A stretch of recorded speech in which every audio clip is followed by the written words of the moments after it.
Te invitamos a que nos sigas en nuestras redes sociales. Búscanos como @tertulias gastronómicas el podcast en Spotify, Facebook, Instagram, YouTube y TikTok. Suscríbete y dale like. Sé parte de nuestra comunidad barroca.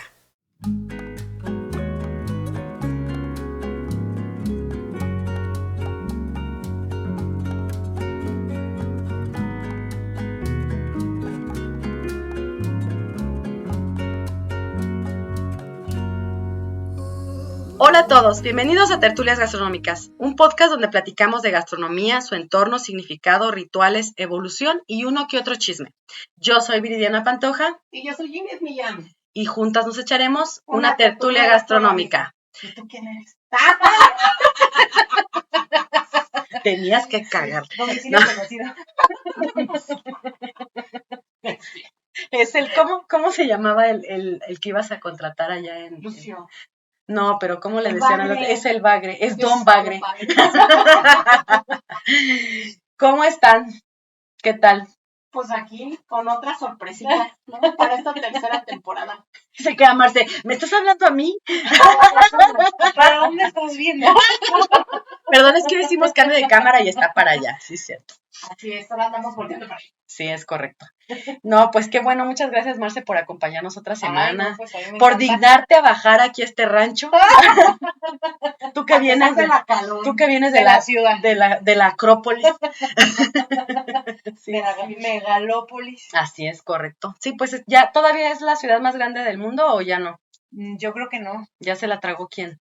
Yo creo que Tokio. ¿Sí? Yo creo, la verdad es que no sé. Hace poquito Emiliano tuvo una tarea de eso y fue cuando me enteré que ya no es la ciudad más grande del mundo, pero no recuerdo ahorita cuál. No sé, habrá que ir a contar asiáticos, a ver cuántos son. Almas.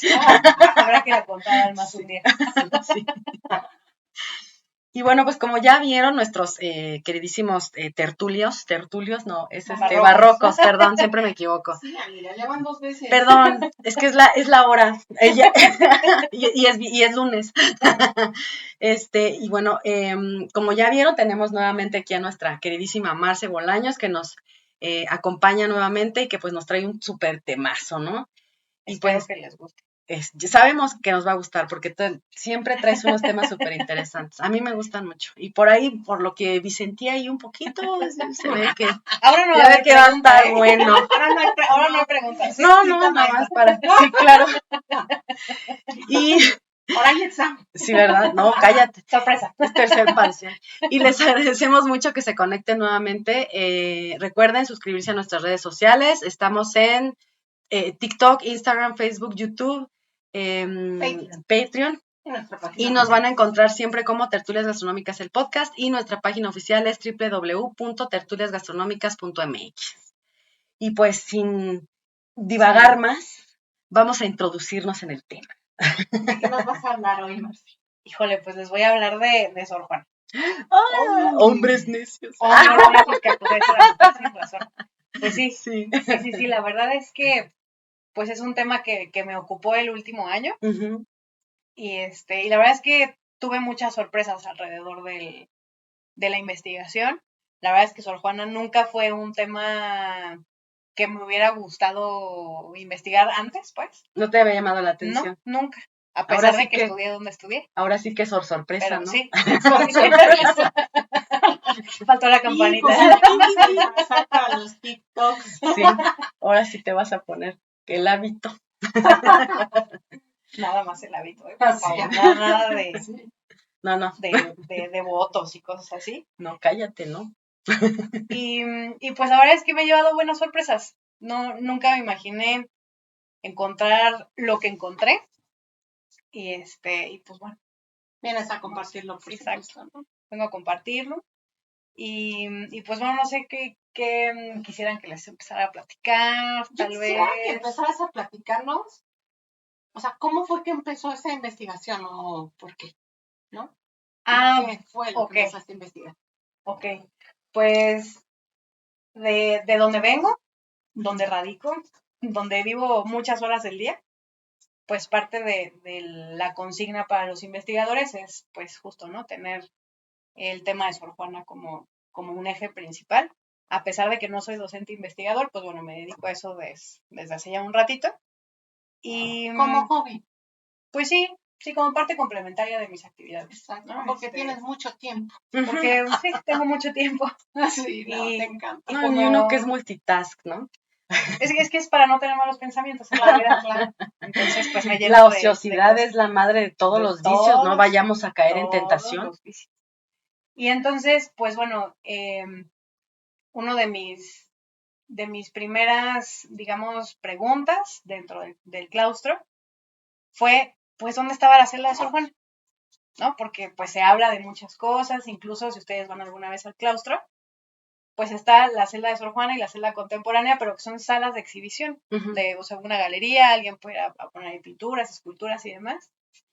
Y dije, bueno, ¿qué tal que sí es ahí? ¿No? O qué tal que, pues, que esté en otro lado. Y entonces, pues bueno, como soy buen ratón de biblioteca, pues me di a la tarea de estar ahí. Pues bueno, entonces estaba yo con que quería saber dónde carambas había sido la celda de Sor Juana. Y entonces me fui a la biblioteca a ver qué había, ¿no? Entonces resulta que, bueno, tienen un gran acervo de libros solamente que tienen que ver con los temas de Sor Juana. Y pues entonces fui yo bien inocente hacia la biblioteca y como que, ¿qué tienes? Y pues... ¿Qué buscas? Y entonces encontré un montón de cosas. Entre ellas una tesis como del año de los 80s, muy grande.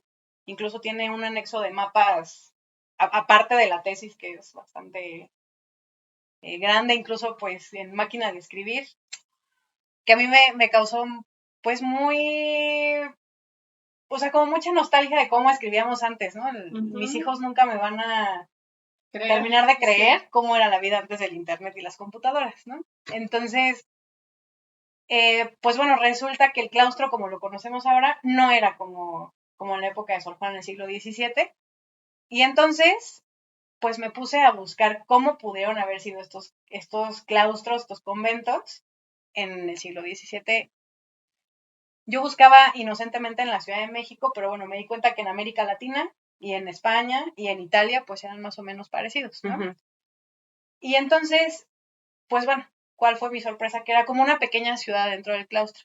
Es decir, había casitas en algunos lugares como callejones, no estaban ordenadas, no había un tamaño estandarizado, digamos. Y entonces dije, bueno, pues ahora ¿dónde? ¿No? Ahora sí, pues ¿en dónde? Y entonces en esta tesis, pues el que hizo la investigación propone que, bueno, en cierto lugar ahí debía de estar la celda de Sor Juana.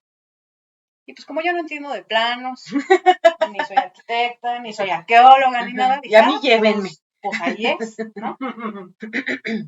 Y entonces, pues bueno, uno de mis primos es arquitecto, Julián Santoyo, si me estás escuchando, estoy hablando de nuestra investigación.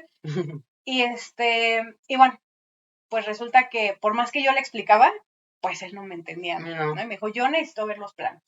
Entonces, bueno, sacamos una cita ahí en la biblioteca, nos asignaron un espacio. Yo pensé que iba a decir, y sacamos los planos del claustro. Ay, Marce. No le digan a nadie. Que queden entre ustedes y yo.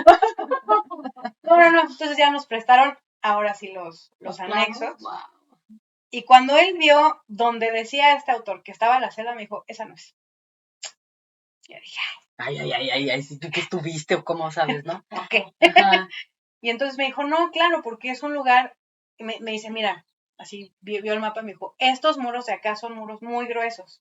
Quiere decir que no había ventanas ahí. No podía haber ventanas ahí. Dice, yo me imagino que Sor Juana necesitaba unas ventanas grandes, amplias, para que entrara la luz y pudiera escribir. Y dije, mira, pues sí, tan sencillo y pues sí, tan lógico, ¿no? Como que no tenía suficiente iluminación. Y entonces, pues cada uno de nosotros hizo su investigación pues con sus recursos, ¿no? Yo con lo gastronómico, todo lo de arquitectura.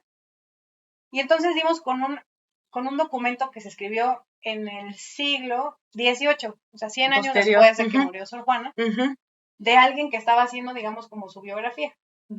Es un libro que encontramos en línea del Estado de México, y entonces hace una narrativa este autor, y entonces lo que él decía es que desde la celda de Sor Juana, desde la ventana, se veía Chapultepec y se veían los volcanes. Ok. Entonces me dijo, ya ves, donde dicen que era la celda, ahí no pudo haber sido porque sí se ven los volcanes, pero no se ve Chapultepec. Dice, entonces, pues era aquí en este otro lado, ¿no? Y entonces, pues bueno, empezamos a hacer toda la investigación, las pesquisas, preguntas. Yo creo que yo nunca había leído tanto para escribir un párrafo. Pues sí, y pocas hojas para un artículo, ¿no? Que fue el que ya se entregó como un trabajo formal. Y la verdad es que fue un ejercicio bien bonito. Aquellos que hayan ido al claustro, y si no, pues dense una vuelta, pues está justo en la esquina de Isabel la Católica con Izazaga. Obviamente por adentro del claustro, ¿no? Entonces, pues bueno, también investigando y leyendo, pues esa celda después se transformó en enfermería, como que fue ahí un cuartel militar en esta época cuando las leyes de reforma se expropian todos los conventos y demás. Y entonces, pues vamos, ¿no? Fue un espacio, pues bien complejo, ¿no? Ahí dentro. Y la verdad es que, pues bueno, mi primo el arquitecto hizo lo suyo y entonces diseñó todos los interiores a partir de pinturas, de fotografías, de los museos que hay montados de la época de la colonia, ¿no? Y la verdad es que quedó bien bonito. Okay. Bien, bien bonito. Pero bueno, o sea, además de eso, pues leer mucho de la vida de Sor Juana, que pues la verdad no sé ustedes, ¿no? Pero todas la tenemos así como, uy, Sor Juana, y sí es, o sea, no estoy diciendo que no lo sea, solamente que con esta investigación, ¿no? De todo lo que tienes que investigar y leer para poderte acercar. O sea, que de verdad dices, ¿cómo pudo hacer tantas cosas, ¿no? En un lugar, pues, cerrado, confinado, pero bueno, su imaginación no tenía límites, ¿no? Y su hambre de conocimiento, pues menos. Pero sobre todo, me acercó a ver a Sor Juana como la humana que era y no como esta figura súper idealizada que muchas veces tenemos de ella, ¿no? Que, repito, no es que no haya sido una gran mujer, solamente que tenía sus fallas como cualquier persona. Es como cuando platicábamos, bueno, cuando estábamos en la primaria que leíamos sobre Hidalgo, sobre Morelos, Juárez, ¿no? Y que después cuando ya pues te vas convirtiendo en adulto y empiezas a investigar y sobre todo nosotros que nos dedicamos a la academia y que le empiezas a rascar y empiezas a ver cosas que dices, ¿cómo es posible? Ajá, esto no me checa. Entonces, pues es que sí entiendes, es que eran personas. O sea, cada quien tenía pues hasta su agenda por ahí secreta y hacía las cosas pues a lo mejor en beneficio solo personal. A lo mejor Sor Juana también pues no sé, sus conflictos habrá tenido, ¿no? Sus muchos conflictos. Muchísimos. Y también es pues, el tema de luchar siempre contra corriente en un sistema donde tú no puedes sobresalir, también eso te amarga y te hace tomar malas decisiones y muchas cosas también, pues no sé, en aras de salir, ¿no? Pues sí, pero justamente ella, como que alrededor de este ambiente tan agreste que había en la colonia en el siglo XVII. Para las mujeres. Para las mujeres. Monja, aparte. Pues bueno, aparte. Pues ella brilló como, pues como nadie, ¿no? O sea, de verdad. A lo mejor ella ni sabía eso. Ni le interesaba. No. O sea, a lo mejor ella lo hacía porque pues eso la llenaba a ella y quería hacer y deshacer y todo. Las piezas de ajedrez que ella tenía en ese momento para poder hacer lo que le gustaba. ¿Pero crees que sí sabía que era tan importante? Sí, porque pues bueno, o sea, ahorita les voy a platicar como sí, mejor no te adelantes. Pero sí, por supuesto que se sabía.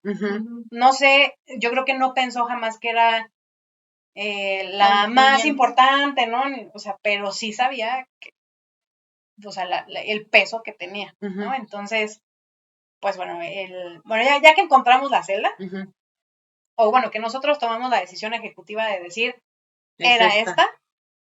Y además coincidían muchas cosas, ¿no? Porque en este documento que les digo que nos encontramos decía que enfrente de la celda de Sor Juana había una gran escalera y donde la otra investigación decía, pues no había una escalera cerca. Sin embargo, donde nosotros estábamos, sí hay como como un trazo de escaleras, ¿no? Entonces, el arquitecto dijo, claro, Julián Santoyo dijo, aquí era, ¿no? O sea, sí de verdad me dijo, o sea, de verdad, de verdad, ajá, exacto. Y entonces, pues luego dije, bueno, hay que hacer la introducción del trabajo, ¿no? Y por supuesto que tuve que leer mucha de la vida de Sor Juana, con unos datos que nos brincaban a él y a mí por todos lados, ¿no? Por ejemplo, de su biblioteca. Entonces, pues cuenta la leyenda que ella tenía la segunda biblioteca más grande de la Nueva España. Okay. La primera la tenía Carlos Sigüenza y Góngora, que era un jesuita, que incluso tenía pues algún tipo de cercanía con Sor Juana, y él tenía la más grande, pero Sor Juana tenía la segunda más grande, según Es que cuentan. Sor Juana cada vez que lo visitaba se llevaba un libro. Ella no lo visitaba, querida. Perdón, sí es cierto, bueno. Ella no. Bueno, cada vez que él iba, le llevaba un libro y ella nunca se lo regresó. Le ponía propiedades Sor Juana y lo sumaba a su biblioteca. Así como a doña Ingrid, que los firma. Sí, claro. Sí, por aquí no te duda. Exacto. Y además tiene un catálogo así súper detallado. Por eso digo que... Ya irán conociendo a la chica. Y entonces, porque Julián Santoyo, el arquitecto, no solo diseñó la cocina, sino diseñó los interiores de toda la celda. Entonces me decía, necesito saber cuántos libros tenía Sor Juana para acomodarlos en los libreros. Y como cuánto pesaban. No, y además le dije, bueno, pero es que no sé de qué tamaño habrán sido. O no, es que yo ya revisé las pinturas del siglo XVII, ya saqué la escala de los libros, no sé qué. O sea, con una precisión así bárbara. Qué padre. Pero qué interesante, ¿no? Porque no eran los libros de bolsillo como los conocemos ahora. Claro, son unas cosas así de... Sí, pues claro. Matabas a alguien con eso. Algunos seguramente a mano, y otros en imprenta, pero grandes, ¿no? Sí. Entonces, porque yo le decía, bueno, pero ¿qué? O sea, ¿por qué es tan trascendental? Me dijo, porque ya logré acomodar 3,000 volúmenes. 3,800 volúmenes. Y si tenía 4,000, ¿dónde caerían? ¿Dónde estaban los demás? Abajo de su cama. Y dije, bueno, pues déjame ver. Ándale, a la base de su cama. ¿Tú qué sabes? Así, claro. Ya sabes en la noche así de, tengo ganas de leer. Y se iba de lado. Se iba de lado con la cama. Y entonces, pues bueno, nos pusimos ambos a la tarea de ver, pues, en qué tamaño era la biblioteca de Sor Juana, y justo nos encontramos con datos de todo. Pues de 4,000, de 3,000, de 100, de 1,000. O sea, la verdad seguro. Es que nada seguro. Y justo Octavio Paz tiene un libro que se llama Las trampas de la fe, que es esta biografía de Sor Juana, mucho más reciente de la que habíamos nosotros consultado para ubicar la celda. Y justo él habla, ¿no? De tenemos que entender que la figura de Sor Juana es súper controversial porque no hay un dato específico. Ajá, todo de ella. Sí, tenía 1252, o sea, no existe. .5, porque lo mordió el roque. Entonces, claro.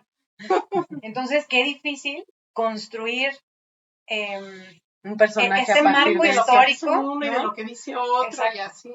Exacto, y entonces, bueno, lo que decidimos es, bueno, pues los libros que quepan, ¿no? O sea, sí, aproximadamente.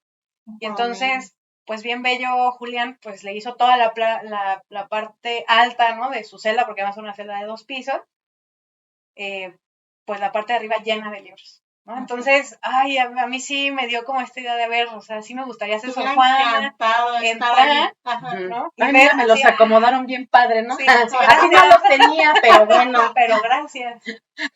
Entonces, pues, o sea, qué impactante es este personaje, ¿no?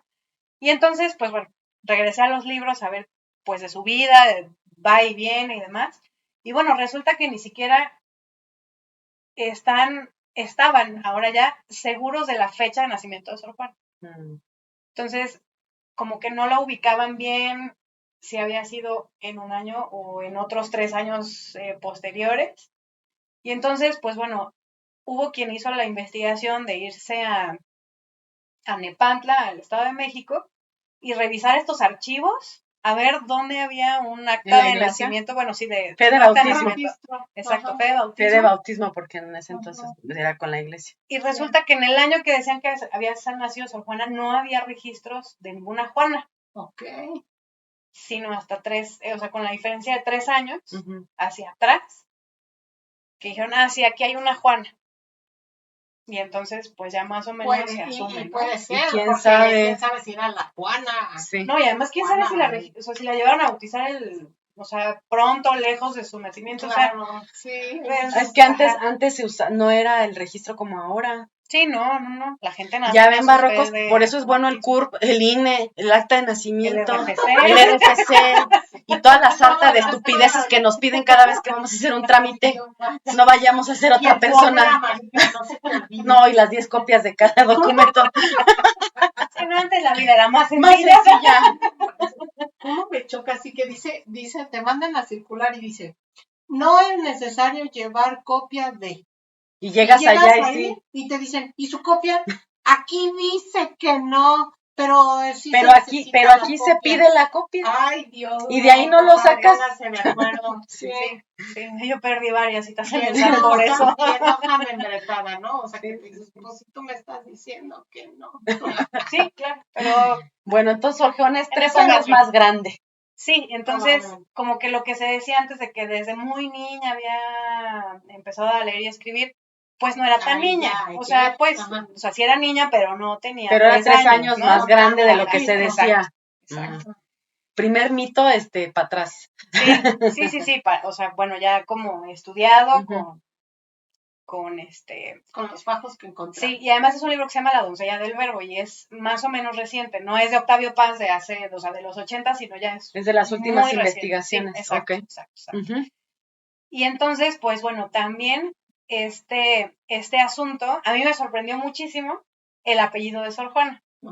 Porque siempre también nos han dicho que es Juana de Asbaje y no es Asbaje, es Azuaje. Ah, ok. Azuaje, que me imagino que de la U derivó a la B chica y después pues a la B grande, ¿no? Sí, a la B de burro, pues. Muchas palabras. Sí.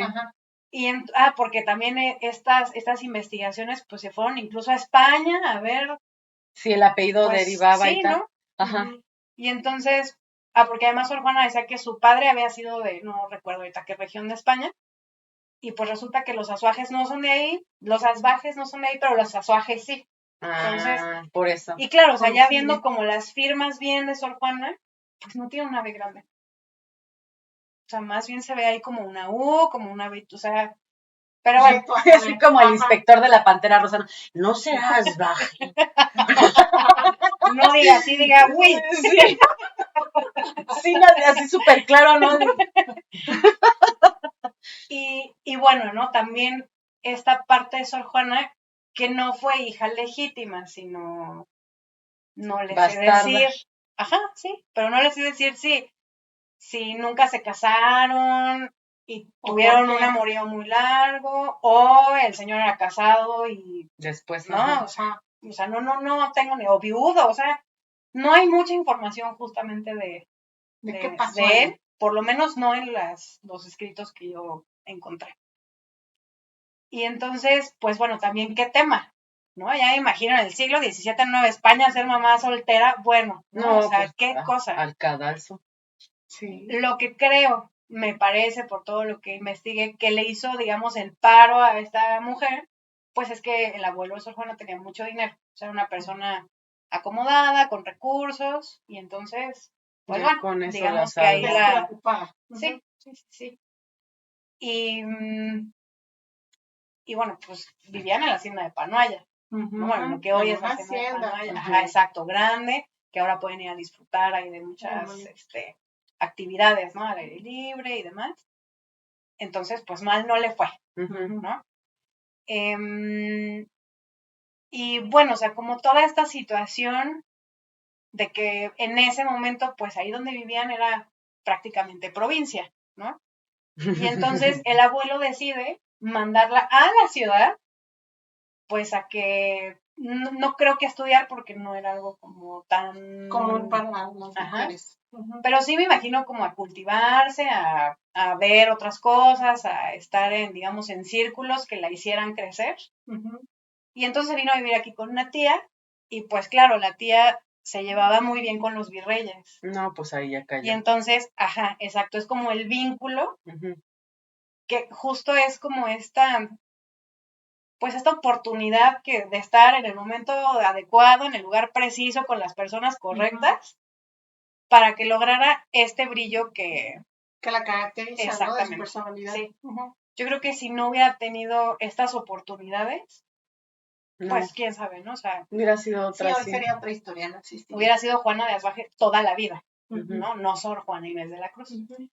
Y entonces, pues bueno, lo que platican estas investigaciones es que la tía en alguna visita que hace con los virreyes lleva a Sor Juana, y con esta plática fluida que tenía y además pues con un conocimiento vasto de leyes, de teología, de cuestiones, por ejemplo, de mucha mitología griega, porque incluso en sus poemas constantemente, ¿no? Están brotando estas, alegorías. Pues sí, como, exacto, alegorías de estas culturas clásicas.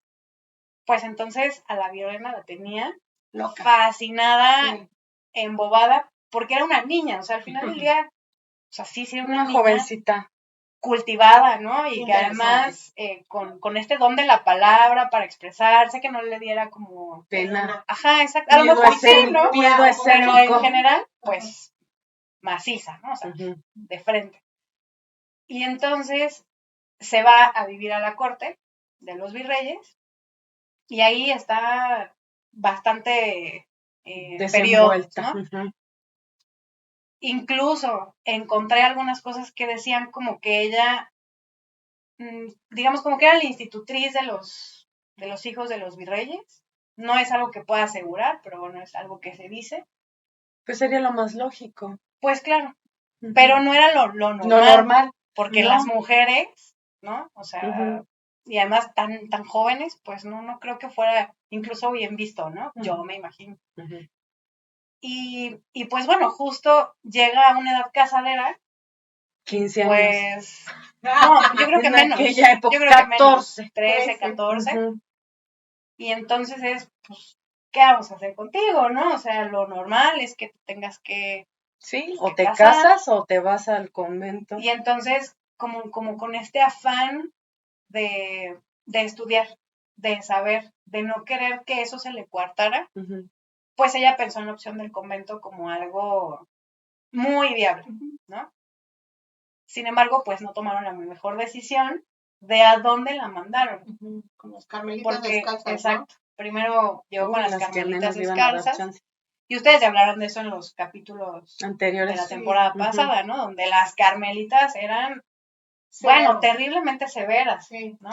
Siguen siendo. Sí, bueno, es que no convivo, pero... No, pero es que te voy a decir porque cuando estaba yo haciendo la edición para ese video, y para pegar algunas fotografías, estaba leyendo algunas cosas y sí menciona que son, o sea, siguen siendo muy estrictas. Muy rígidas. Sí, que es como parte de la formación que tienen que darte, entonces. Sí, claro, porque es una congregación, ¿no? Y en silencio, hasta donde yo también medio pude investigar, en silencio, salvo en ciertos momentos. ¿No? Por eso decimos que nosotras no íbamos a pegar ahí. No.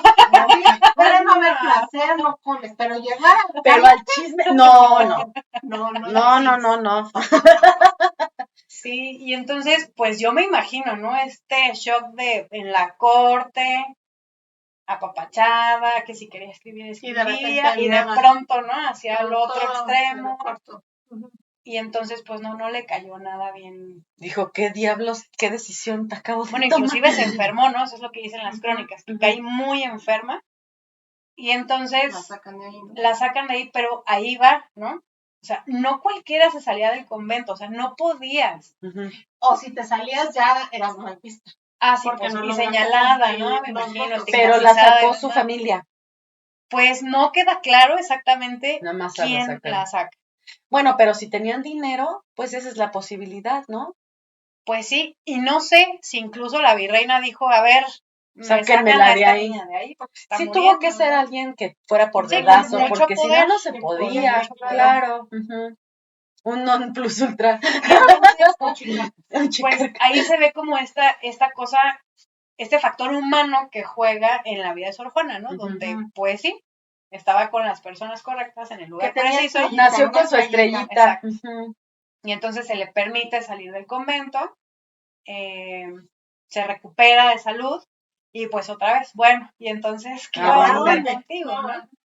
Y entonces, pues justo, ella decide otra vez regresar al convento y en ese momento ya tiene un confesor y este confesor le sugiere, pues, que justo se vaya a San Jerónimo, ¿no? Que es este convento que actualmente está en Izazaga, sobre José María Izazaga, entre Isabel la Católica y 5 de febrero, y atrás el Callejón de San Jerónimo, que es, digamos, estas fronteras físicas, ¿no? Que sigue teniendo el claustro. Antes no se llamaban así. Incluso la calle de Isabel la Católica se llama Calle Verde. Pues hasta donde encontré, ¿no? Pues siempre ha sido más o menos de ese tamaño. Porque justo hacia San Jerónimo, que es la parte de atrás, está la iglesia. Y no hay algo posterior a la iglesia, ¿me explico? O sea, ese es, o sea, la división ¿Y hacia adelante, física, en lo que hoy es la avenida? Pues me parece, hasta donde vi, que no. O sea, que siempre ha mantenido ese cuadro. Para nuestros escuchas que no tienen idea de lo que estamos hablando, ni yo tampoco. Estamos hablando de la CDMX, otrora Distrito Federal. Yo no, los nombres de las calles yo no sé cuáles son. O sea, sí entiendo dónde está, pero si tú me dices las calles, no sé. O sea, bueno, entonces, para los que no sepan, estamos hablando de la CDMX. Vamos a poner una pita ahí. Para los que no sepan, son de las calles principales del centro de la centro ciudad. histórico. Sobre todo Izazaga, pues es una calle muy larga que va desde muy cerca la Merced hasta el Metro Salto del Agua y de todo eso, ¿no? Pues Izazaga empieza mucho antes. Digo, se llama de otra manera, ¿no? Mira, yo José María, sí, no claro. Sí, José María. Sí, yo me subí a un metro. Sí. Podemos contarles esa anécdota de la maestra. Cuando en el metro de la Ciudad de México, muy divertida. No sacamos fotos, pero imperdible. ¿Cómo pueden subirse a eso? Y eso que no estaba tan lleno ni hacía tanto calor. Eso porque no nos hizo caso. No, mira, fue una experiencia muy padre. No era la primera vez que me subí al metro, ya me había subido muchas otras veces. Pero me sorprende la agresividad.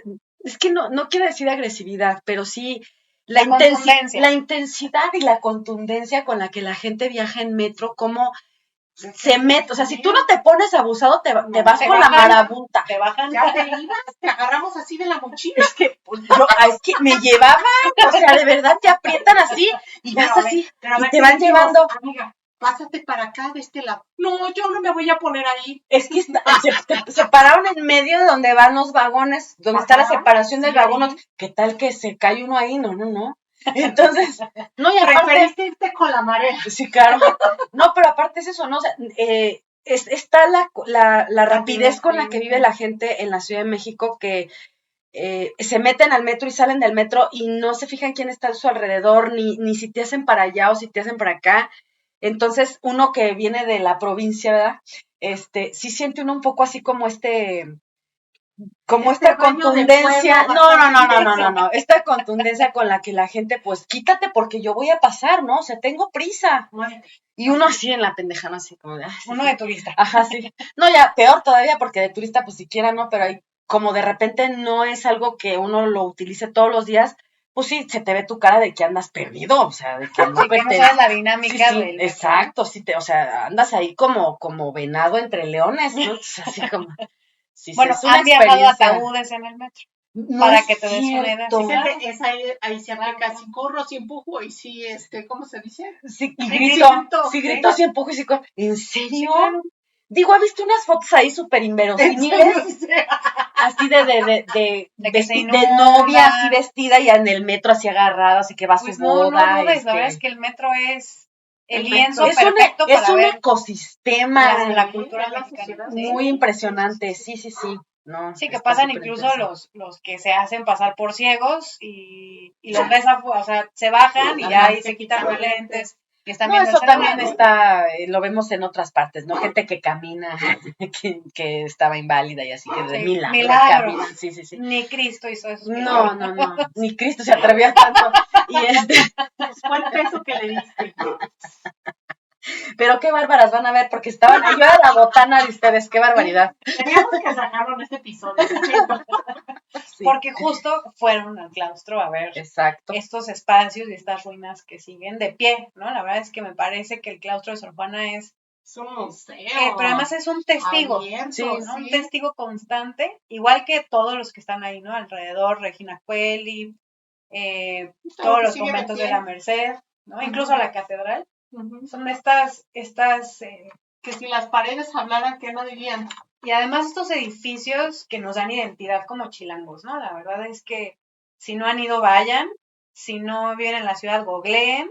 Ahora ya con estas herramientas que nos da el internet, bueno, o sea, hasta en tiempo real podemos ver estos espacios. Y entonces, bueno, ahí fue a caer Sor Juana, ¿no?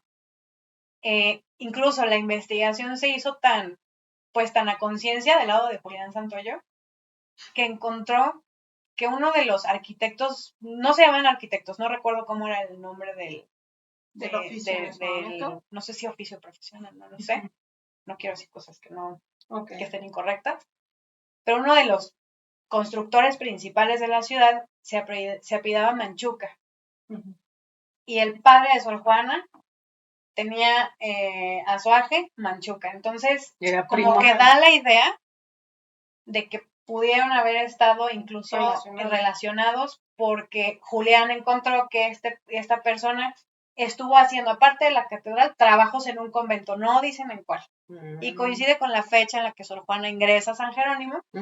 Y pues que al final, lo que les decía hace rato, ¿no? Como eran ciudades, se construían las celdas, pues no tanto a petición de la monja, sino a través de las posibilidades económicas de la familia. Entonces, pues yo me imagino que tenían lana, ¿no? La verdad es que al final cuando sacamos las proporciones, Julián sacó las proporciones, porque yo no entiendo nada de eso. A ver, y al rato, sí, a ver si es cierto que sacamos. Te paso la escuadra para que no digas cómo. Pues salió una cuenta de 70 metros cuadrados por planta. ¡Wow! Okay. ¿No? O sea, lo de una casa actual. Pues sí. Clase media. Sí, más grande que una de Infonavit. Seguro. Por eso, imagínate. ¿Ya ves? Seguro. Y para ella solita. No vivía sola. Convenía irse al convento. Ahí les va. No, pues claro.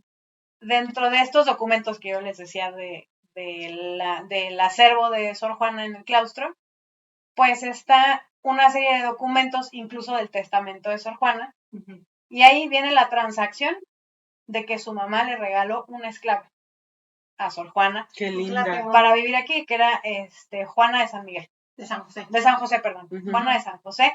Y está ahí muy bien descrito que se la regala. Qué padre, ¿no? Regalar humanos. Pues es que justo, ¿no? O sea, son usos y costumbres. Claro, pues era esa época. Cuando todavía en ese momento había esclavos. Estaba permitido, bien visto incluso en la clase alta, pues claro. ¿Y qué te pasa? Y era de, si no tenías esclavo, ¿cómo que no tienes esclavos? No, pero déjenme, o sea, para que se den una idea. De las dimensiones. Una de las ordenanzas para San Jerónimo era que las monjas no podían tener más de 5 esclavas. Imagínate. 5 esclavas. Ajá. Y la celda de Sor Juana no era la más grande. Una exclusión como esa es porque había lana. Antes llegaron con 10 o con 7. Claro, con la mitad de la familia, no inventes, bueno, en número, ¿no? Y entonces estas mujeres dormían dentro de la celda, porque no eran esclavas o sirvientas del convento, sino no, solo de ella. Particulares, ¿no? Entonces, pues bueno, ahí te vas más o menos armando que, bueno, pues humilde, o sea, pobre de recursos no era, ¿no? Pues por eso sufrió con las carmelitas. Claro, pues es que, o sea, sí. Se enfermó de, ¿cómo que no hay chocolatito? No, me siento mal. ¿Cómo que tengo que limpiar yo? Así, yo solo pues leo. Imagínate, ¿no? Sí, yo solo quiero escribir. Yo escribo y leo nada más. Y estudiar, y descubrir. Incluso en el diseño que se hizo de la celda, pues hay un espacio para instrumentos musicales y todas estas, pues cuestiones de observación de los astros, ¿no? Que tenía astrolabios y que tenía telescopios, obviamente, pues, ¿no? De la época. En esta época.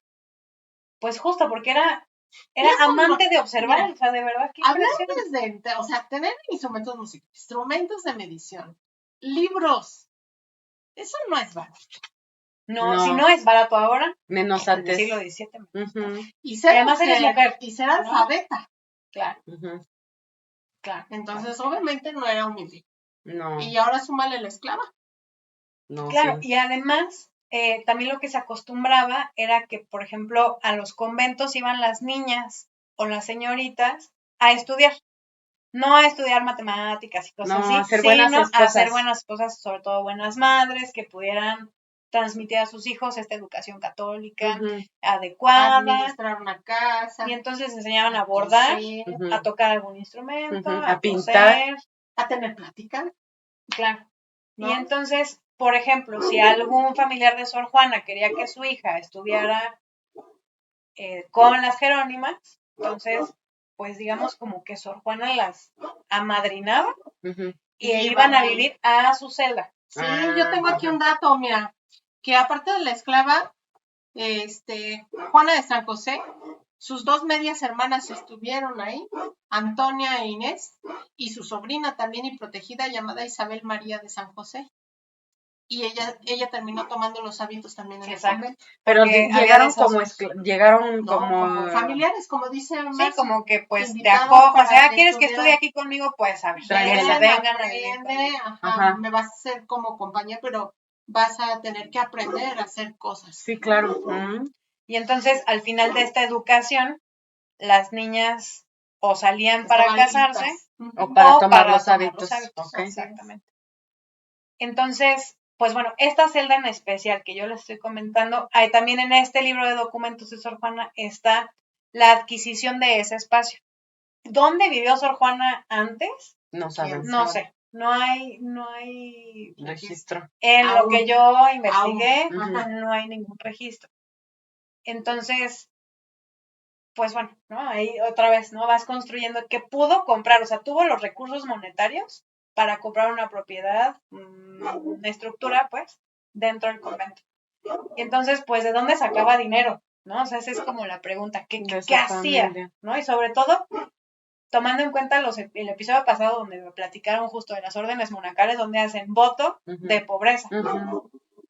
¿Qué pasó ahí? Y entonces, justo, ¿no? O sea, San Jerónimo era un convento de niñas bien. Claro. Muy bien. De niñas bien. Y entonces... me acuerdo de mamá Elena. Sí. Las señoritas decentes. Porque costaba, o sea, entrar a San Jerónimo costaba más o menos 3,000 pesos. No sé cuánto. De aquella época 3,000 pesos oro, ¿no? 3,000 pesos plata también se usaba así. Pues creo que eran reales, pero no, o sea, no más bien solo dicen pesos. ¿No?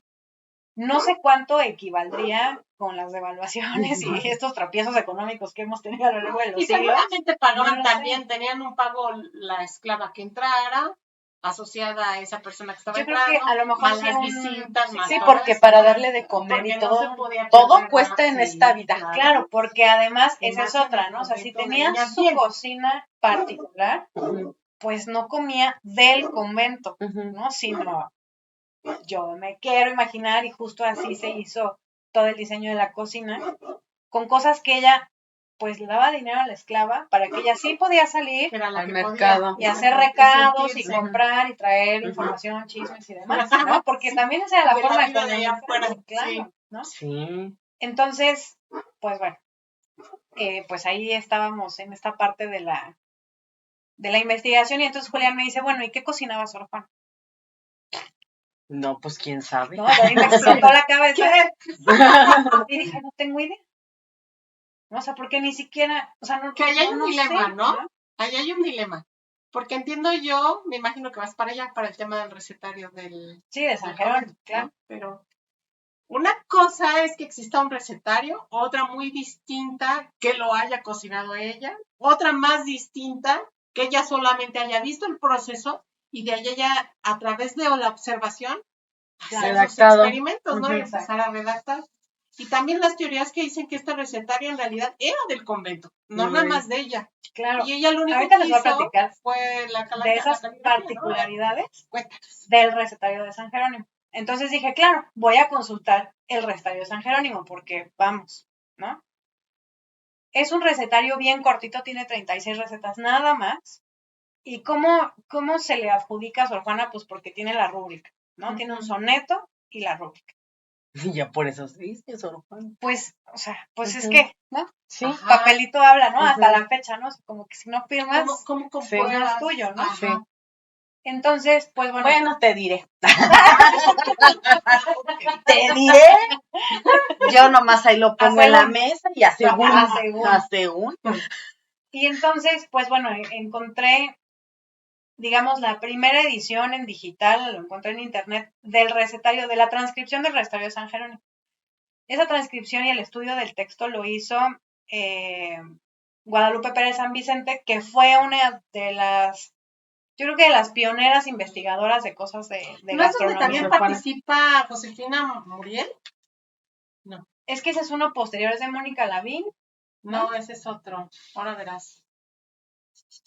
Sí, ¿no? Mónica Lavín y Ana Benítez Muro. ¿Cuál es? Acá está. No. Bueno, tiempo muerto, chicas. Sí, y luego. Entonces, en el estudio introductorio, la verdad es que tiene muy poca información, pues que no sea de recetario. Y lo que dice es que mandaron a analizar el recetario y resulta que las tintas y el papel son del siglo XVIII. Okay.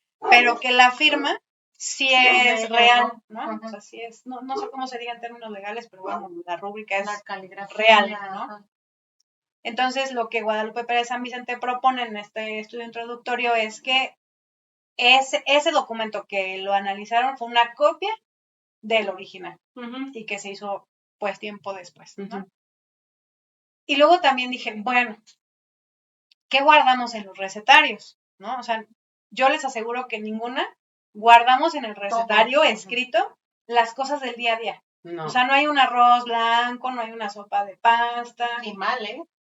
Pues no sé. Lo que pasa es que lo tienes vivo en la memoria y en la práctica. Entonces, más bien en los recetarios guardas lo que... Casi nunca haces o que son para ocasiones especiales. Para ocasiones especiales, algo que signifique mucho para ti, que te haya gustado mucho, que te lo enseñó tu mamá, la abuela, ¿no? Y entonces dije, bueno, ¿cuántas posibilidades hay de que esto haya sido cocinado en la celda de Sor Juana? Y entonces dije, bueno, me voy a ir a los poemas, ¿no? No creo que haya escrito de algo que no conociera o de lo que fuera cercano, ¿no? Y entonces, bueno, también me encontré con una amplia cantidad de información acerca de estas vinculaciones con la cocina. Y muy chistoso, ¿no? Todos sus biógrafos aseguran que ella cocinaba. Pero la verdad es que no hay nada, ¿no? O sea, no hay prueba de que, no sé, le haya movido a la olla de los frijoles, ¿sabes? O sea, no hay nada. Entonces, pues bueno, si yo tuviera una esclava, no cocinaría. O sirvientas, pues, y además tú estás acá, ¿no? O sea, haciendo producción intelectual. Era una profesionista, compraba en el súper comida hecha. Casi hecha.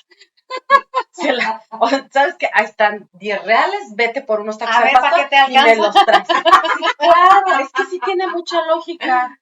Y luego si ella era señorita bien, y se dedicaba al estudio, ¿qué chingas iba a cocinar? O sea, lo único que me deja a mí como un poco a la como en esta incertidumbre es que a la virreina le mandó un dulce de nuez con un poema, porque la virreina estaba embarazada y tenía antojo y no sé qué. Entonces ahí sí dije, bueno, si yo le mandara un regalo a una de mis amigas más cercanas que me ha cobijado, que me patrocina, yo lo voy a hacer. Pero eso solamente son figuraciones tuyas. Sí. Yo me inclino a creer que sí metió la mano, pero insisto, por el tema de experimentación. También. Pues sí, claro. O sea, también estos regalos especiales, ¿no? Porque sabe o se entiende, uno infiere, ¿no? Que al ser justamente personajes que también dependían de esos patrocinios, tenían en contraparte que hacer regalos, y no cualquier regalo, ¿no? Un poema, pues no lo hace cualquiera. Lo mismo sucede con la comida, no lo hace cualquiera. Pero no cualquiera le queda igual. Pero es que, por ejemplo, ustedes están hablando desde su perspectiva. O sea, por ejemplo, yo si alguien es importante para mí, pues yo le hago, ¿no? Pero, por ejemplo, yo me voy de la otra parte. Si ella venía de una familia que tenía lana, nunca se metió a la cocina, tenían sirvientes. Entonces, pues sí, pueden saber la receta o el proceso tal vez y estar ahí, oye, pues ponle, quítale y demás. Y por ejemplo, si ella dentro del claustro no estaba en el área de cocina, como lo platicamos con lo de las órdenes monacales, que ya es que decías que cada una tenía su rol, y ella nunca, y tenía ella solamente su cocina particular y tenía su esclava, yo sinceramente no creo que le haya cocinado de forma personal el regalo. Yo sí lo creo, porque hasta los Luises lo hicieron. Sí, pero uno que otro Luis que cocinó para sus invitados. Eso lo hablaremos en otro episodio. Sí, pero pues no sé, más bien siento yo que sí, le mandó a hacer a la chava, y ya nada más ella ahí sí se sentó a hacer el poema, ¿no? Sí, pero tiene un valor más grande cuando tú haces las cosas. Pero, aparte, lo que está diciendo Marce es muy importante, porque las recetas que están dentro del recetario no son cualquier cosa. No son cualquier cosa. Y hacer los dulces que se hacían en la época virreinal, que ni siquiera había termómetros, no había manera ni siquiera de controlar el fuego, porque lo que estaba utilizando era algo que se estaba quemando en ese momento, que podía ser el fogón con el fuego así en ese momento, o la brasa, ¿no? Que ahorita va ella a platicarnos. Pero eso no hay manera de controlarlo tan puntualmente, y menos no teniendo esas herramientas que hoy tenemos. Entonces, lograr hacer un dulce de esos, yo sí creo que tuviera un tema de un regalo especial. Porque entonces a ella la hacía brillar no solo como intelectual, la hacía brillar también como alguien que sabía hacerlo. Pues sí, pero ella podía decir que ella lo hizo y no haberlo hecho. No, oye, pero por ejemplo, en una de las, no recuerdo si es la carta tenagórica o la respuesta a Sor Filotea de la Cruz, no recuerdo en cuál de los dos textos, ella habla en primera persona de la cocina, ¿no? Que incluso dice, si Aristóteles hubiera cocinado más, hubiera escrito, ¿no? Entonces, ella lo que escribe es, señora mía, no recuerdo el texto, pues, pero habla en primera persona de cómo, de la experiencia personal en la cocina, ¿no? Y de lo que he descubierto en esa experimentación. Exacto, ¿no? De los huevos, ¿no? Exactamente, de la albúmina, no lo llama así, pero de la clara del azúcar, que si con el azúcar es una forma, que sin azúcar es otra. Y entonces creo que ese tipo de, pues sí, de destellos en sus escritos, pues sí, a mí sí me da la idea de que sí, algo. Ponle tú que no el chocolate cae en el metate, o sea, yo no me la imagino así. Yo me la imagino más en un tema más difícil. Por eso digo, del tipo de dulce virreinal, que a lo mejor no tenías el termómetro, pero tenías que saber el punto exacto en donde el almíbar estaba hecho para hacer una hebra, para hacer algo en que sumergir o que echarle un mamón, o etcétera, ¿no? Sí, o para hacer granjeas, confites, etcétera. Y seguramente, pues, para dirigir lo que quería de resultado, pues, era ver, no, muévele bien, no, mira, todavía no está. Más bien así siento yo, como que ella dirigía, porque meterse y meter las manos a lo mejor no. Pero tienes que pero mira, la verdad es que al final, ¿Quién sabe? ¿Quién sabe? Sí, estamos filosofando. ¿Quién sabe? Pues estamos echando tertulia, que al final es la razón de este programa. Y bueno, ¿y luego qué pasó entonces? Y entonces, pues, me quedé con esto del recetario de San Jerónimo y me puse a investigar qué otros recetarios podía yo echar mano para darme más idea, y pues no hay. Oh, sorpresa. Sorpresa no hay. Entonces, claro, ¿no? Ya lo han hablado ustedes en otros episodios, pues donde llegan los españoles, conquistan, arrasan, destruyen. Arrasan. Así hace mi hijo. Sí, ¿no? Porque pues románticamente le decimos la conquista, pero más bien fue como la devastación, ¿no? Así es. Y entonces, pues justo, ¿no? En el siglo XVI, que es cuando llegan los españoles, pues cada quien comía de su lado, ¿no? Los indígenas, los españoles, ¿no? Y justo, ¿no? Lo que hablaban las otras veces, que, bueno, sembraron vides y sembraron olivos para tener aquí, ¿no? Y, bueno, y trigo, las primeras panaderías, pues para tener mano de estos insumos. Entonces, durante mucho tiempo fue, pues, cada quien para sus chicles, ¿no? Yo, por lo que vi en el recetario de Sor Juana del siglo XVII, pues ya empieza a haber ahí como un destello de mestizaje culinario. Y claro, dentro del convento. Esclava, por supuesto, teníamos la esclava, y había conventos que decíamos, ¿no? En donde también se permitía la entrada de indígenas. Claro. Entonces, teniendo ahí de chile, de mole y de pozole, pues cosas nuevas tenían que surgir. Claro. Y no siempre se podía aplicar el recetario traído de España. No, porque no tenías insumos. Porque no tenías esos insumos, pero en cambio sí tenías zapote, tenías mameyes, tenías papayas, guayabas. ¿No? ¿Qué es esto? Es una tortilla. Cómasela, le va a gustar. Es que no encontré pan, pero aquí está la tortilla. Pero fíjate, justo en la hacienda de Panoaya, cuando ella todavía vive, pues digamos, en su casa, con su familia, ella escribe un primer poema en náhuatl. Entonces, ¿qué quiere decir eso? Que ya conocía, tenía contacto con indígenas. Exacto. Y mucho contacto como para escribir un poema en náhuatl, ¿no? Ajá, entender lo que estaba ahí. Y me imagino, no sé, no voy a hablar como tontamente, pero me imagino la manera de ir conjugando los verbos en náhuatl, no sé, el presente, el pasado, el futuro, ¿no? O alguna cercanía de, oye, a ver, revísame, dígame.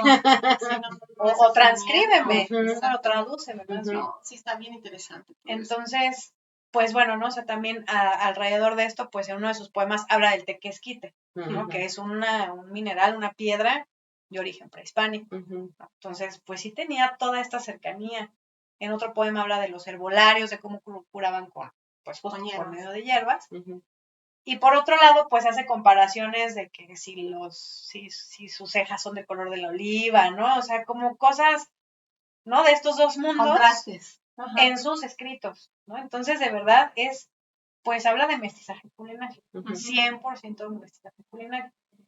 Y entonces, pues bueno, ya después los primeros recetarios formales de la Nueva España son en el siglo XVIII. Entonces, de pronto, este recetario, aunque haya sido una copia en el 18, pero que es del 17, pues es en algo muy importante. Pues es en algo prácticamente único. No digo que no exista otro, pero porque conocido, estudiado. Hasta ahorita no se ha encontrado. Como siempre decimos de la historia, ¿no? Hasta el día de hoy, esto es lo que es. Hasta hoy, 10 del 07 del 23.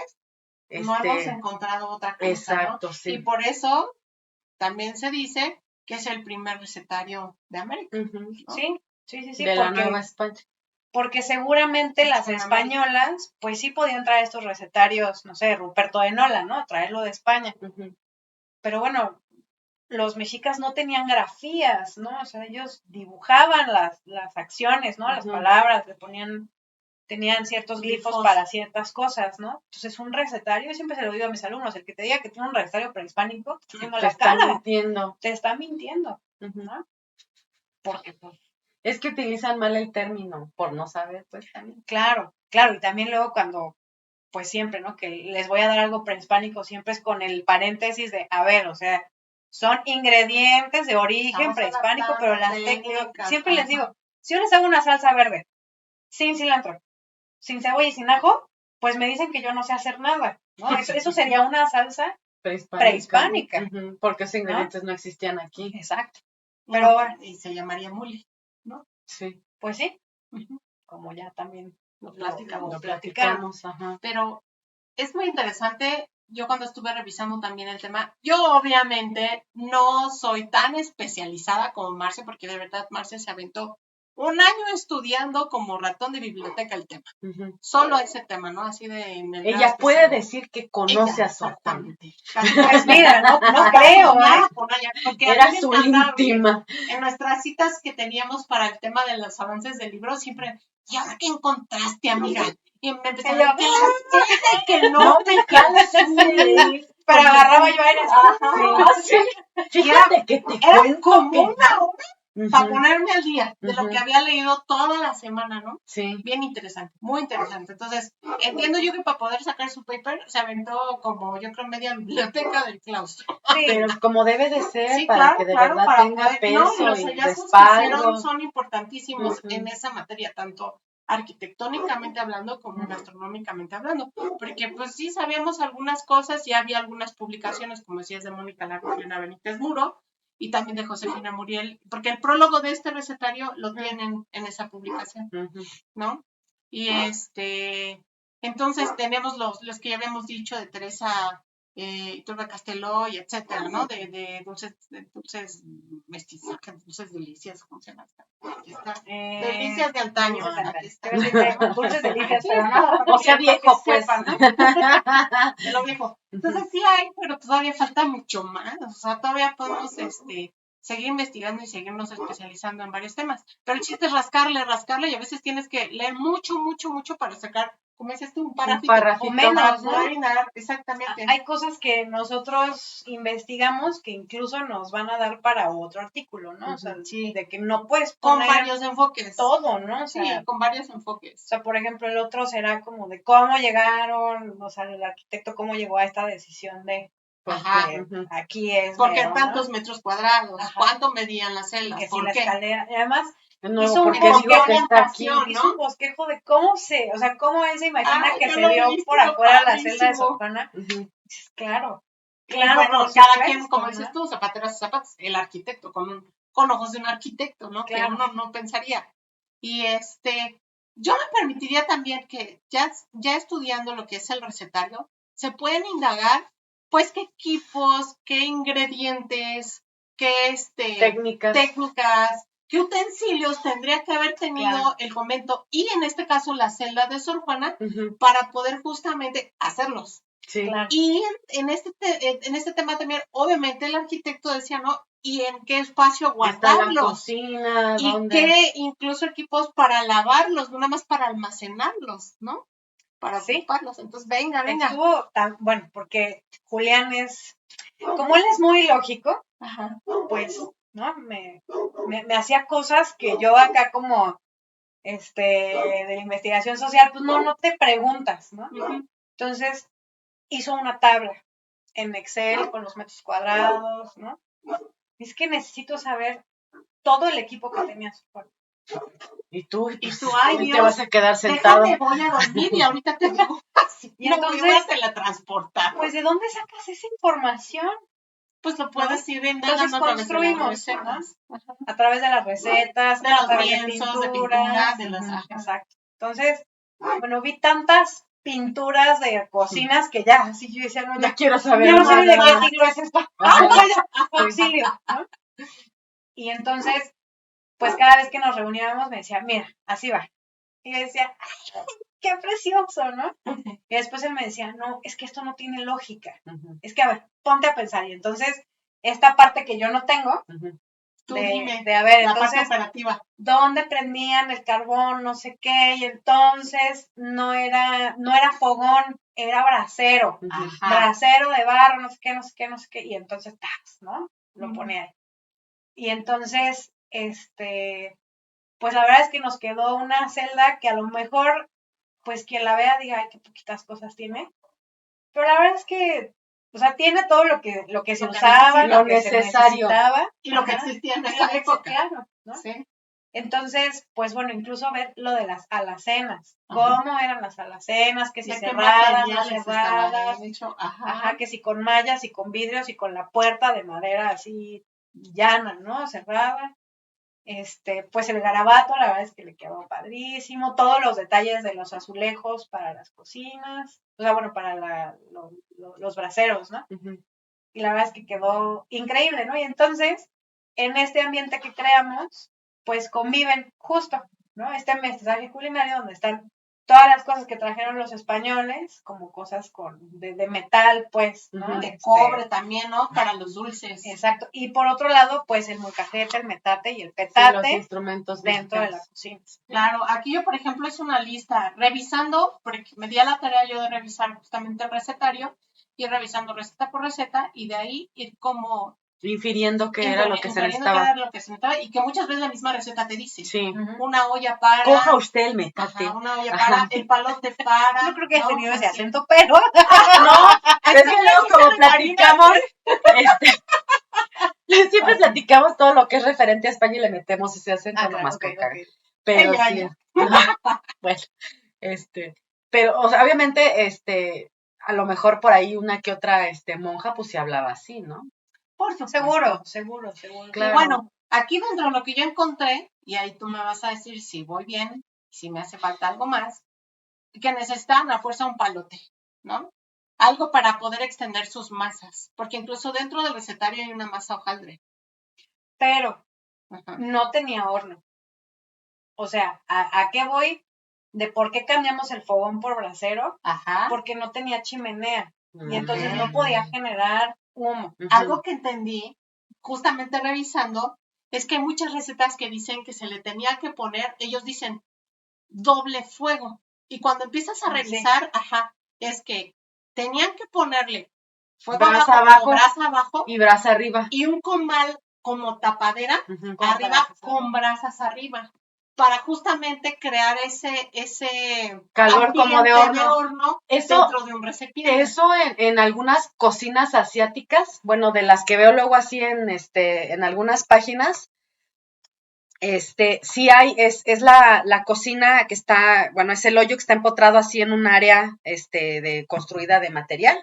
Está como especie de caso que va, donde hacen todos los asiáticos, pero los que están ya dentro de la cocina adentro, y abajo pues es donde va la leña, ¿no? Sí. Y entonces a un lado tienen un hoyo donde meten una olla que le llega el fuego por abajo, la tapan y le ponen las brasas arriba. Y hacen ahí sus galletas y algunas cosas. Obviamente no sube tanto como lo sería un fuego, pero pues hace la función principal. Sí, de un horno. Y entonces eso es lo que infieres, ¿no? Si no tenían el horno, debían de utilizar la brasa arriba y abajo para poder simular justamente ese ambiente.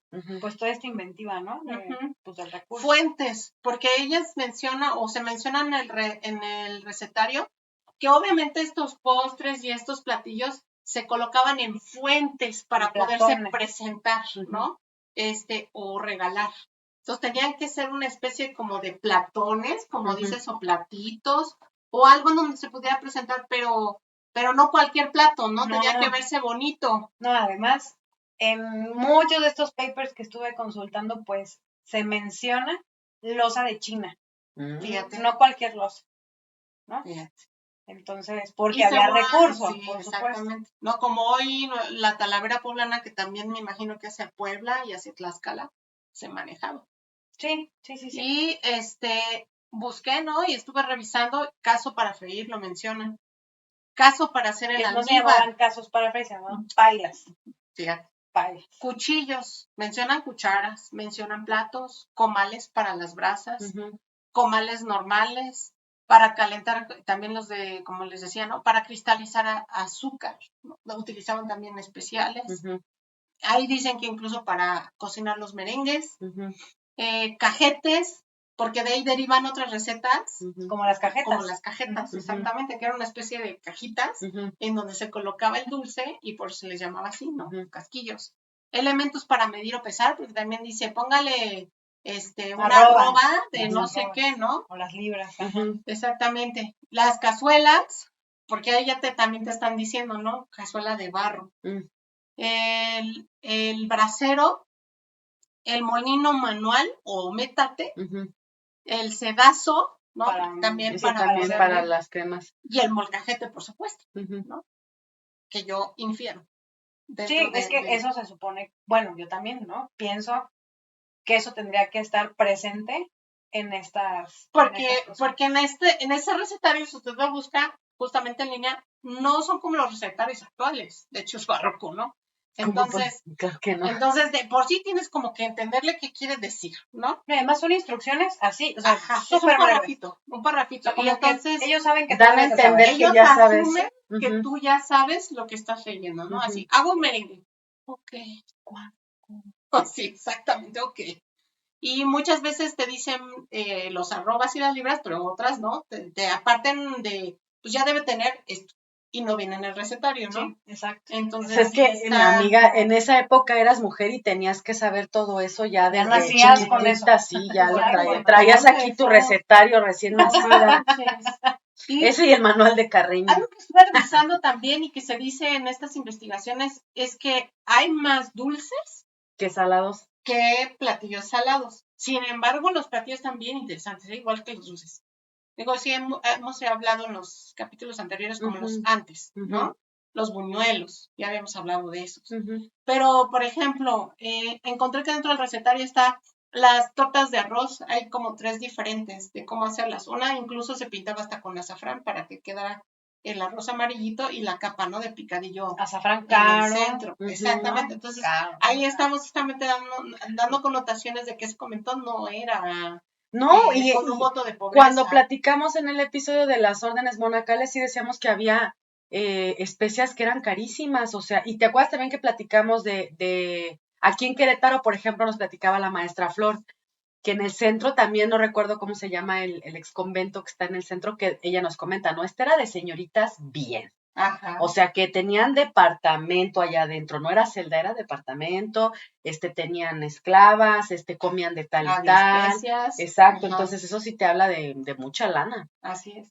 Y bueno, el manchamanteles, que también, desde que estudias la receta del manchamanteles y al saber que lleva dentro de sus ingredientes el camote, se sabe que ya es algo de aquí, sí, ¿no? Y encontré el turco de maíz de cacahuacintle, entonces también ya estamos hablando de una mezcla. Y además, ¿cómo escribió cacahuacintle? Es muy, está muy chistoso, así que, ¿qué dice ahí? Algo difícil de leer, escritos de esa época, híjole, entenderles es un tema. Algo muy puntual, clemole de Oaxaca. Fíjate. Así, sí, de Oaxaca. Sí. Ajá. Clemole. ¿No? ¿Y Oaxaca cómo lo escribían? Con WhatsApp, igual. Yo he visto que no, lo escriben con J. En ese lo encontré, en esa publicación lo encontré con X. Con J. Y el gigot cuajado, ¿no? O el gigot de gallina.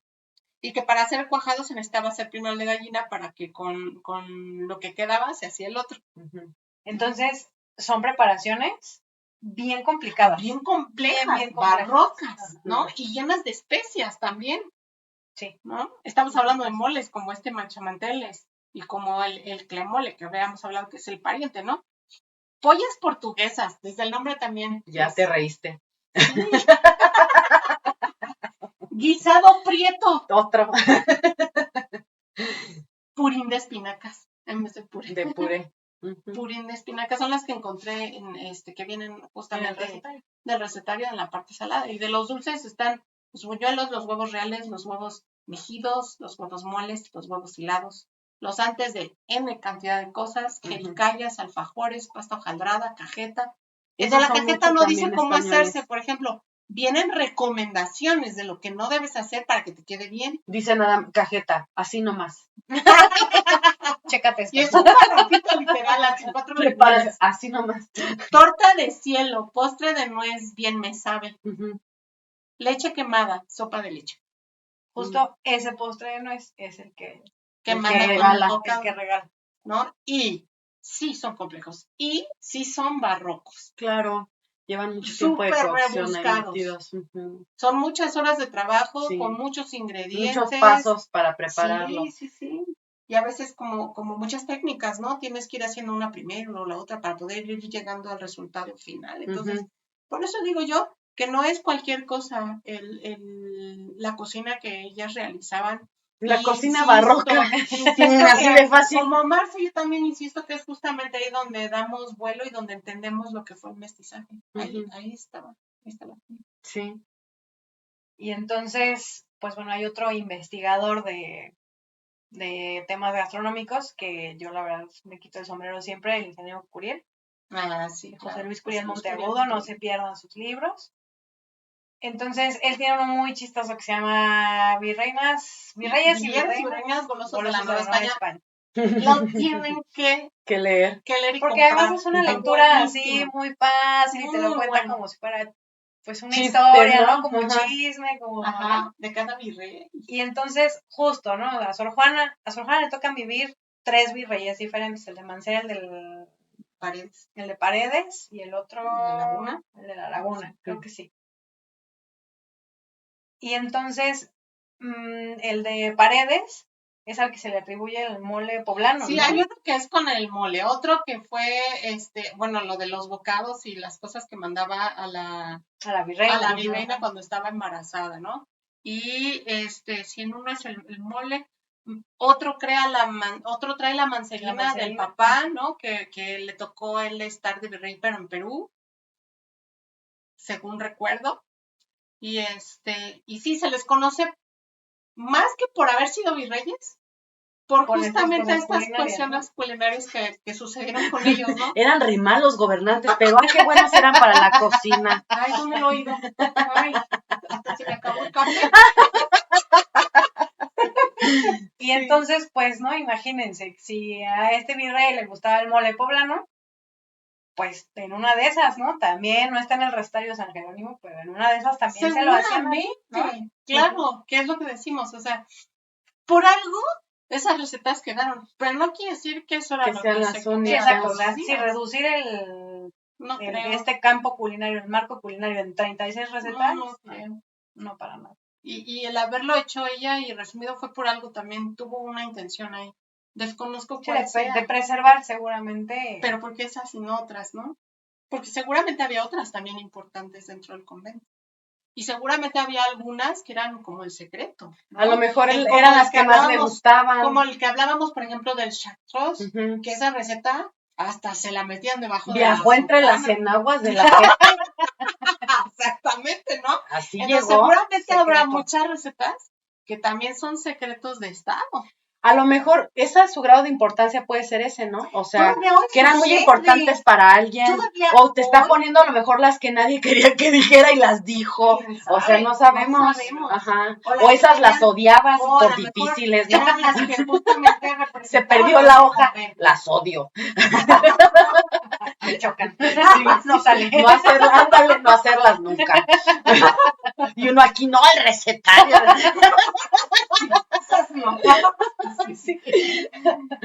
No, pues es que es lo padre de investigar, ¿no? De que de repente uno piensa una cosa y de repente sale otra y dices, no inventes, o sea, ¿cómo? Oye, el arquitecto hablaba de una especie como de tina, que te acuerdas que también sí. Primero pensaban que era una cosa y resultó ser otra. Ahí lavaban la ropa. Cuando Julián fue al claustro, en estos planos, había como unas tinas. O sea, se veían unos ovales. Y me dijo, claro, eso es. Y sí, ¿no? Con muchos documentos, tinas.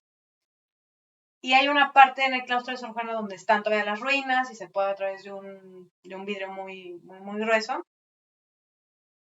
Y ya que se paró, porque es muy lógico, me dice, ahí no cabe una persona. ¿O cómo se bañaban? ¿Paradas? Está muy alto para estar parada. Ajá. Dice, no, esto no es una tina. Esto tina no es. Voy a buscar qué es. O sea, se puso a ver, igual que yo, no sé, que si en Perú, que si en Italia, que si en España, que cómo eran los conventos. Y ahí se ponían las tinajas. Las tinajas donde había agua, pues, para beber, para lavar, para cocinar, estaban ahí arriba. ¿No? Y para que no se fueran a caer, pues estaban profundas para que la tinaja se encajara, ¿no? Ahí. Entonces, pues uno cae en tantas cosas cuando hace la investigación que dices, claro, ¿no? Sí, claro. que pudieran ser muy lógicas, pero no son hasta que no estás observando y investigando. Que conoces el contexto, eso es lo importante. Que no te dejas llevar también por muchas cosas que no te cuadran. Pues sí, pero ya sabes que luego a veces cuando vamos a los recorridos que nos dicen cada pendejada que es, ay, escucha tertulias. No, ya sabes, ¿no? Que con tal de venderte como que la historia sórdida y todas estas cosas, pues te dicen unas estupideces que dices tú, ay, no manches. Sobre todo cuando son los recorridos de leyendas y esas cosas, dices, ay, hijo, tuviste mucho la hora marcada. ¿Se acuerdan de esa de la hora marcada? Por supuesto. No manches, qué buenas episodios. No, es viejísimo. Ya cuando salía la mujer de negro decías, no, ya. Sí, ya, vámonos, sí. Ya no fuera para. Sí, muy buena. Están ya voy a hacer mi comercial. Están en una plataforma de streaming. Ahí están todos los episodios. Vámonos, dice. Sí, creo que Del Toro hizo algunos de esos capítulos de la Sí.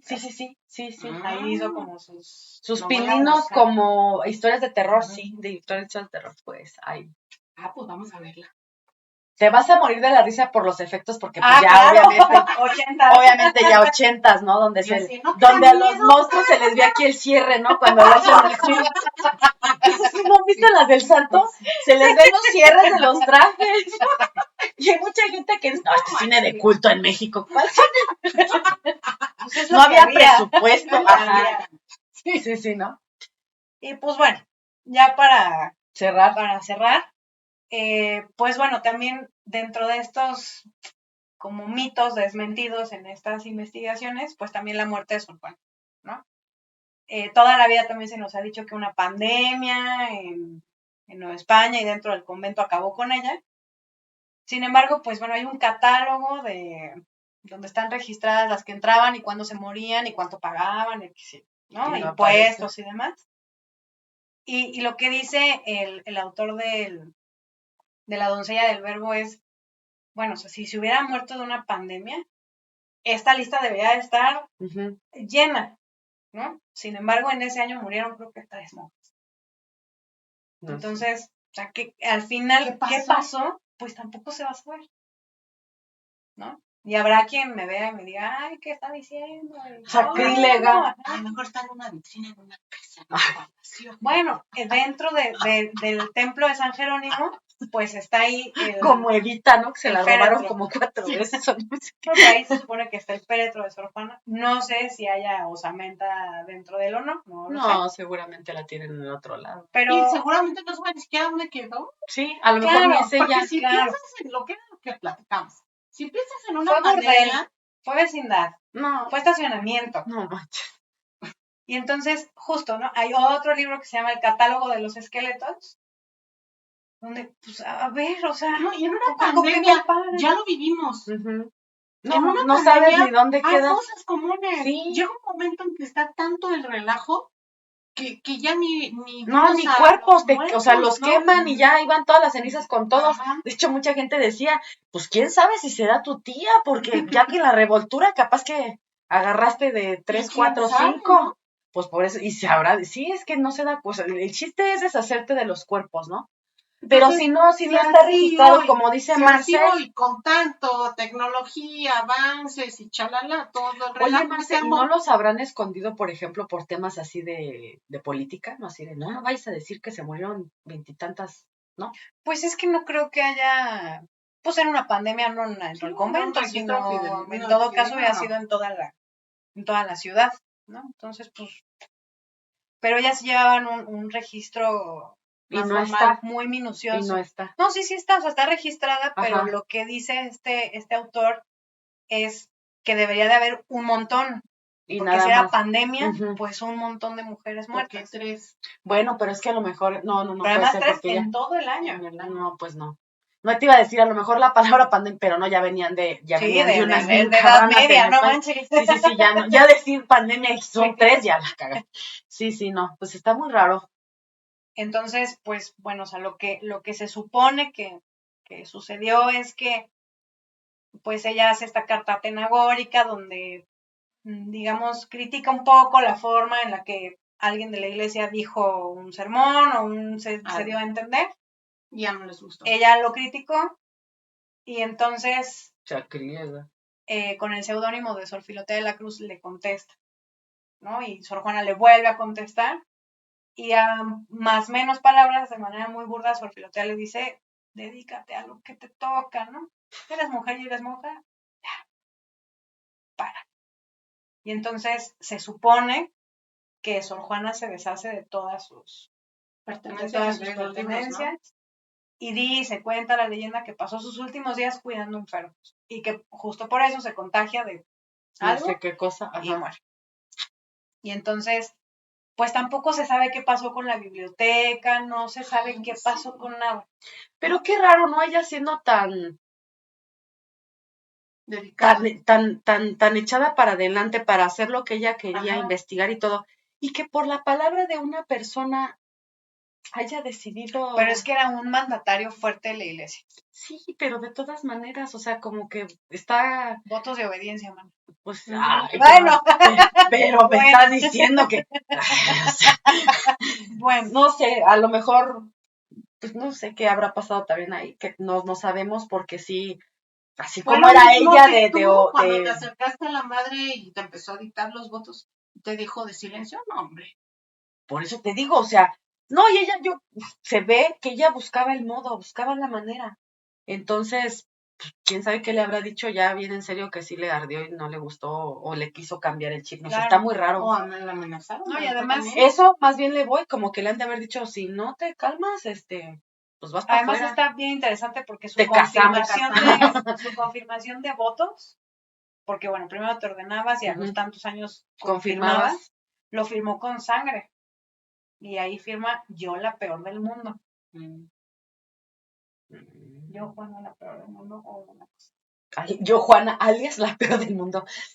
Está interesante. Y entonces, pues también, de qué, sí se sabe la fecha, el año, el día, todo, pero de qué, ¿Quién sabe? Nunca lo sabremos, me parece, porque incluso, pues si existiera, ¿no? Esta osamenta identificada, pues ¿contra qué la comparas, no? ¿Qué habrá para hacerle? No, ya tiene muchos años, ya no hay restos biológicos de alguna enfermedad. No, o un parentesco con vamos a ver que realmente es esa. Sí, no, pues no. Nada. Entonces, justo cuando hacen esta recuperación del claustro de Sor Juana en los años 70, con la hermana de López Portillo, pues es cuando entonces en el sotocoro del templo es donde descubren pues este montonal de esqueletos, ¿no? Y incluso esqueletos incompletos, donde nada estaban así como las rodillas, otros que tienen la mitad de la cara, o que tiene el brazo pero no tiene la mano, en fin, ¿no? Pues ya, cosas incompletas que a lo largo de los años y de la expropiación y demás, pues se fueron, ¿no? Entonces, algunas, no estoy segura que Sor Juana haya sido el caso, como que cuando las ordenaban les ponían unas coronas y cosas en las manos, ¿no? Como unos medallones, sellos, algo. Entonces, a raíz de estas cosas con las que las enterraban, pudieron identificar quiénes eran monjas y quiénes no. Y quiénes eran. Porque en esas pinturas de las coronaciones decían quién era. Fulana de tal, y ya con su nombre de monja.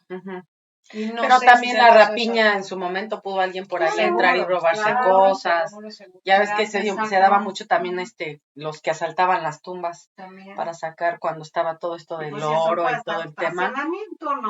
No falta el viene que se encontró por ahí algo y no lo reportan, ¿no? Sí, pero bueno, la verdad es que pues estudiar a Sor Juana ha sido bien interesante. Bien bonito. Bien bonito. Uy, yo creo que pues es la punta del iceberg, yo creo que les falta mucho. Les avisaré del artículo cuando salga. Sí, claro. Sí, nos avisas para compartirlo en redes. Sí, exactamente. Y pues vamos a cerrar porque ya nos aventamos 1 hora con 20 minutos, como siempre, cuando vienes nos pasamos un montón. No es que no nos para la boca, está bien, estuvo muy interesante. Y pues te agradecemos mucho, Marce, por haber venido a compartirnos. Por ahí te presentas en algunos coloquios y tal, por ahí te hemos visto. Sí, lo compartimos también, muy interesante. Y pues les agradecemos muchísimo a la gente que se queda con nosotros hasta la 1:20, a la hora 20, perdón. No, ya es que ya es tarde. Y les recordamos que se suscriban a nuestras redes sociales. Recuerden que tenemos contenido adicional en Patreon y que es muy importante para nosotros porque de ahí es desde donde se sostiene este proyecto. Y les recordamos también que estamos abiertas a invitaciones para hacer nuestros episodios en algún lugar especial. También, si nos quieren por ahí contratar para dar alguna ponencia en alguna escuela, también estamos disponibles. Ya luego les pasamos ahí nuestro currículum para que vean de qué la giramos. Para que se den un quemón.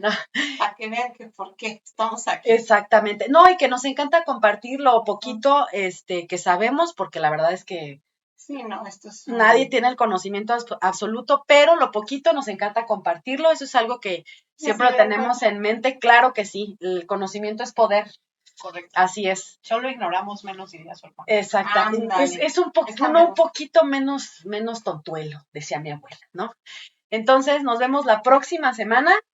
Y pues recuerden ponerle like, seguirnos, suscribirse. Pónganos las estrellitas en Spotify. Ranquenos en Spotify. Y pues también por ahí véanos en TikTok las tarugadas luego que nos ponemos a hacer. Y pues todo es por ustedes. Muchas gracias y nos vemos la próxima semana.